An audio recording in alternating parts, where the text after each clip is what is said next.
Happy Black History Month to the one, the only, the amazing, the beautiful Princess Tiana. Princess Tiana is my favorite Disney princess, followed very closely by Raya and Mulan.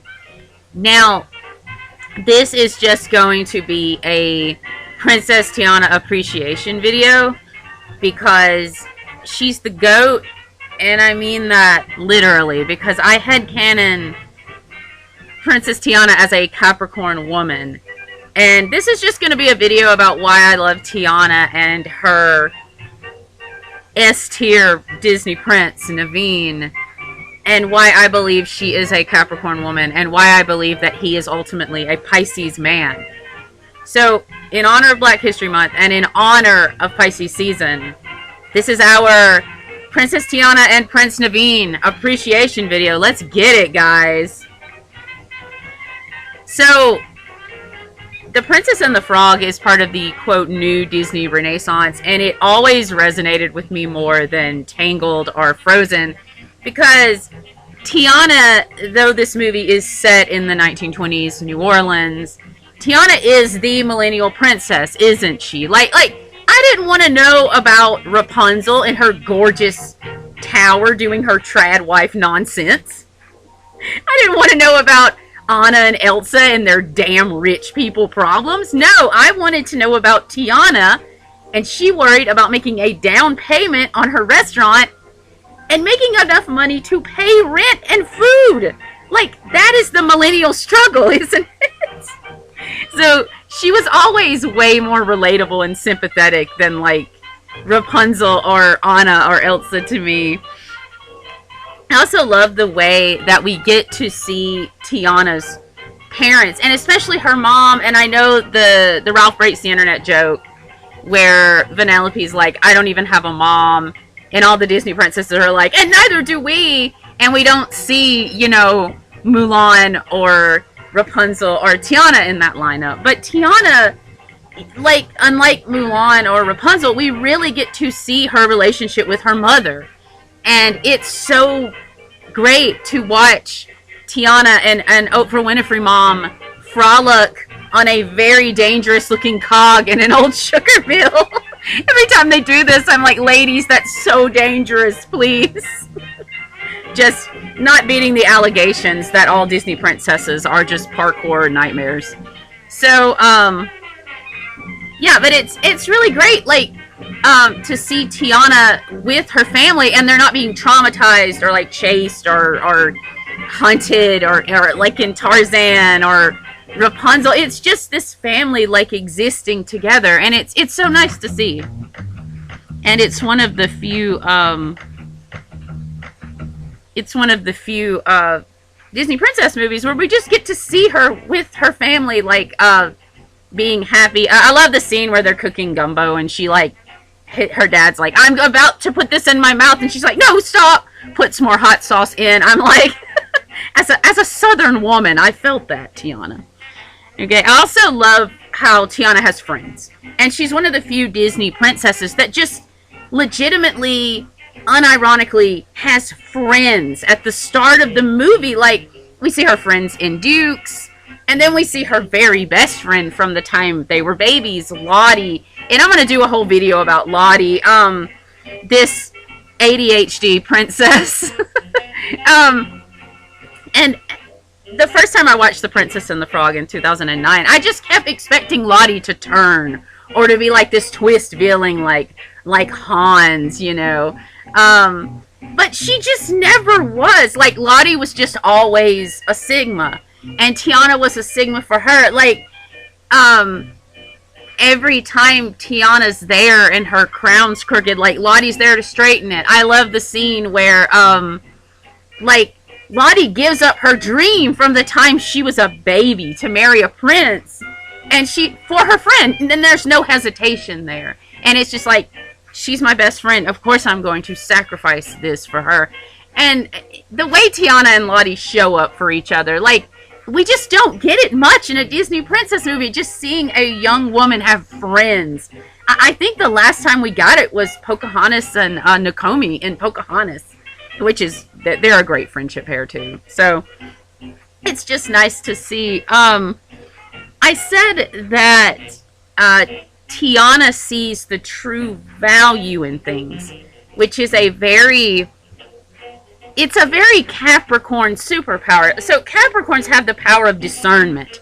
And like against a mysterious Scorpio or a mystical Pisces, like you wouldn't expect a Capricorn to be the undercover agent, but they are, just because they see the diamond in the rough. They see the gemstone in the mountain. Like they see the pearl in the dozens of like oysters.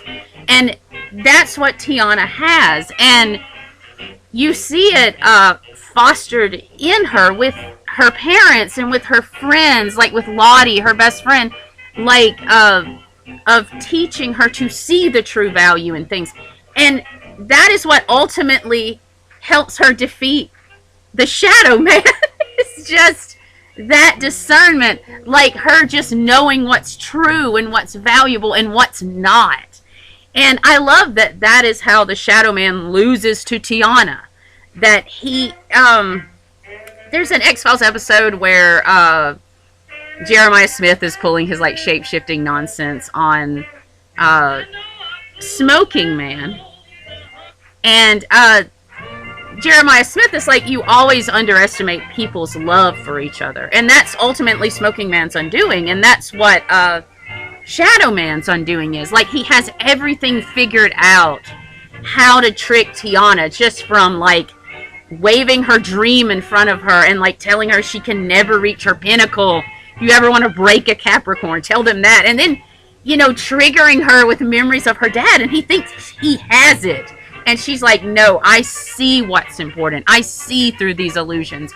And that is Capricorn's superpower. I also just want to talk about how Tiana is just casually wrecking demons in this movie.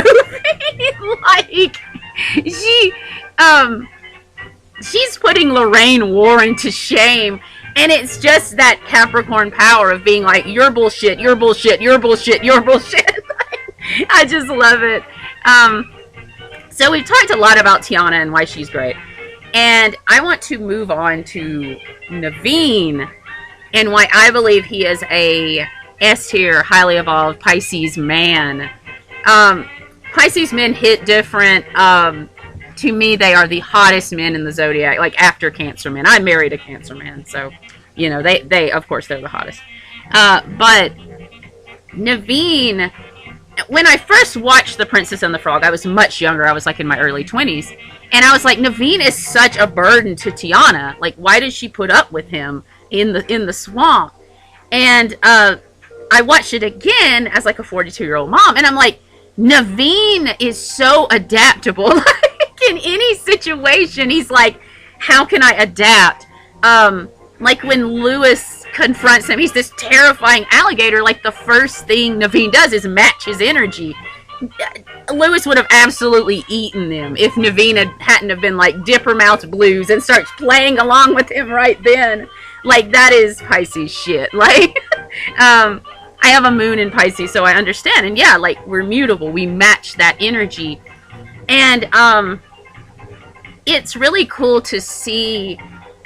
There's a scene where Tiana and Naveen are turned into frogs, and they're being pursued by these hunters in the swamp.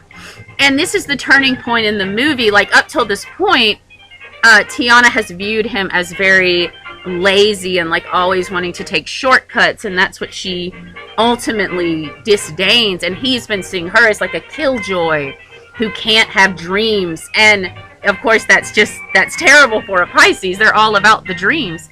And in that moment, they see how they learn to respect one another in how they view each other's ambitions and dreams. And that's really that's an amazing scene. Like, and I also love how Tiana and Naveen just wreak havoc on these hunters. Like, I'm in this scene, I'm like, guys, they're dead. So you can stop now. Like, they crossed the wrong damn frogs. And then Tiana's like, oh, hold on. Let me give them a mental break too. And That's exactly how a Capricorn will wreck your shit, is how Tiana did that. Tiana's a baller. Like, her superpower is she gets turned into a slimy little amphibian that's at the bottom of the food chain, and it doesn't even stop her. Like, she's kind of upset. She's like, oh shit, I'm a frog. And then she immediately like picks up a stick and starts fighting alligators. I just love Tiana. I love how Tiana has her priorities in order. Like, she's all about making the mortgage payment. She's all about paying the rent. She's all about hustling to get the money. She's like, demons? Ain't nobody got time for demons. So, I just love Tiana's utter dismissal, irritation towards the supernatural. It's giving Dana Scully vibes, where she's just like, oh my god, the paranormal? Get out of here. I don't have time for ghosts, okay? I'm a working woman, for God's sakes. Love her attitude. I also put, Tiana's just all about the hustle. She really is, like, from the time she's a kid, which is so Capricorn. Like, there's a joke that Capricorns can, like, cook dinner, drive the car, feed themselves, feed the family by the time they're 6. That's true with Tiana. Tiana just has that down. And her parents are like, you're a prodigy. I'm like, she's a Capricorn. It's what that is. Like, Capricorns are all about the hustle. So throughout the movie, The Princess and the Frog,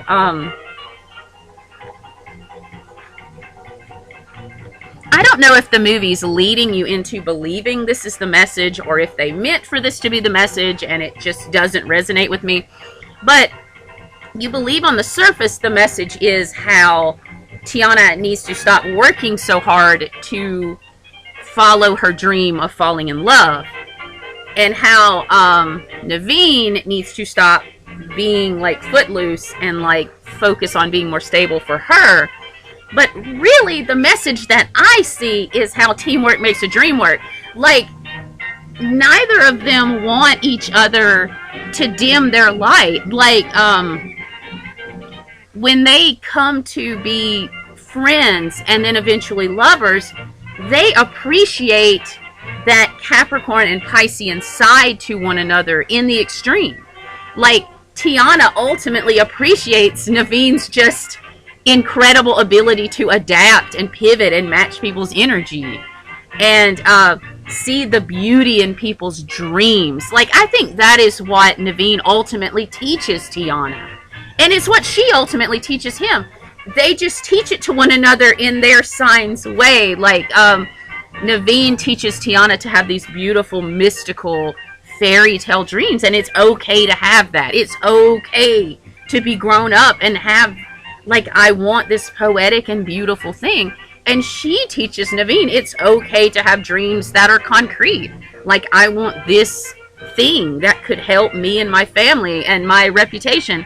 And I love that. Like, neither of them ask the other to dim their light or to dial it back or to change their soul for the other person. I love this movie because they both neither change for one another, and they both change for one another. Usually in a movie it's the woman changing for the man, but no, Naveen makes the change, but in doing that they appreciate one another's instincts at a soul level. I think that's the best way to explain it. It's kind of like Mulder and Scully in season 1 of the X-Files, before Mulder like really turned into this super toxic character. It's kind of that feeling of camaraderie. Like, I think they're one of the few Disney couples that really see one another as equals. And I love that. That is sexy, y'all. When a man sees his woman as his equal and like just as competent, maybe more competent than him, that is sexy. Okay, fellas, if you're looking for something that ladies think is hot, that's it. Okay, when you think your lady's confident, that's hot.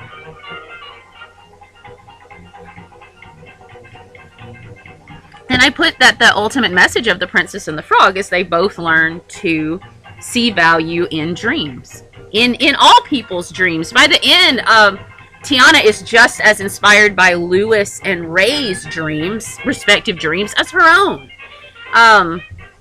And she learns that. Like, she learns not to poo-poo on her dreams. Like, she learns to find value in them. And I think that is a Capricorn's karmic contract, to ultimately find the value in the things that truly matter. Okay? And Tiana just has integrity. I love the way Capricorns are prim and polite. They respect their elders, which is so obvious in Tiana. Everything about her, like everything she does, is to honor her dad. And she has to learn that lesson. Like, she has to honor herself as well. I also love how Tiana's father is a wonderful father. Wow, a Disney princess with a great relationship with her dad. I love that. I don't think we've really seen that since Belle, maybe? Yeah, but like, Tiana's dad is teaching her, like, he tells her famously, he's like, you wish on that star all you want, but hard work is going to what makes your dreams possible. And Tiana takes that to heart, and it becomes a little toxic. Okay, a lot toxic. And he didn't even mean to do that. Like, he didn't even mean for that to become toxic, I'm sure, because her dad was such a kind and loving man. And she ultimately sees that. Like, he never got what he wanted, but he always had what he needed. He had his family. And Tiana will always see things with that level of integrity.